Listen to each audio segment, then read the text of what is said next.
to the war in Ukraine now, and 3 members of staff who work for the International Committee of the Red Cross have been killed after shelling hit the site of a planned distribution of aid in Donetsk. Let's bring in our military analyst, Sean Bell, for more on this. Sean, what can you tell us about what we think may have happened here? Yeah, good afternoon, Kamali. It's really difficult when there's only one real sort of line of information flowing out. What we do know is, as you say, the Red Cross vehicle, we can see it burning here, was planning to distribute aid across the front line in the Donetsk region. It was hit. We don't know exactly what by. And tragically, 3 people were killed, 2 were injured at the time. President Zelenskyy has immediately blamed the Russians, but to be bluntly honest, at this stage, it's very difficult to know exactly what happened. What I would say is that from first-hand experience of live operational environments, the charity organisations do an amazing job, but often in very, very difficult circumstances.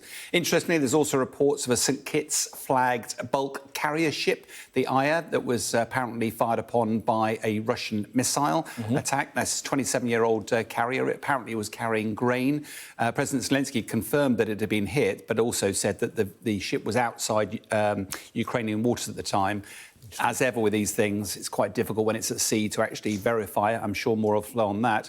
But also, President Zelenskyy confirmed that the Russians have conducted a counterattack up in the Kursk region, where, of course, the Ukrainians have put an enclave up into the region, which ended up with about 5 weeks ago. Russians evacuated over 100,000 people from the area.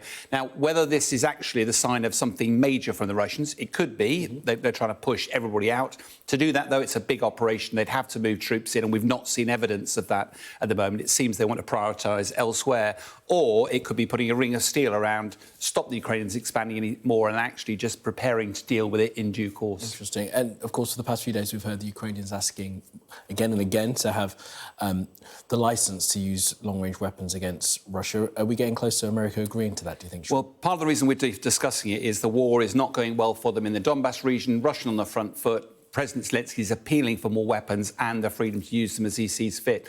The UK used to allow Storm Shadow missiles to be used however they wanted to use them. But, of course, the US, particularly once the Ukrainians were operating out of Russian territory, became a lot more cautious. But the UK has still been trying to champion how they do get used. And at the press conference yesterday with David Lammy and Antony Blinken, it was pretty clear the UK Foreign Secretary said 200 Iranian missiles gone into Russia. That changes the game, changes the narrative. It's an escalation by Putin.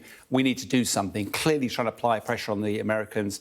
And as we saw, our Prime Minister and the Foreign Secretary on their way out to meet President Biden tomorrow will be discussed there. Be really interested to see the outcome. We'll find out in a few days, I presume. Right, Sean, for now, thanks very much for that.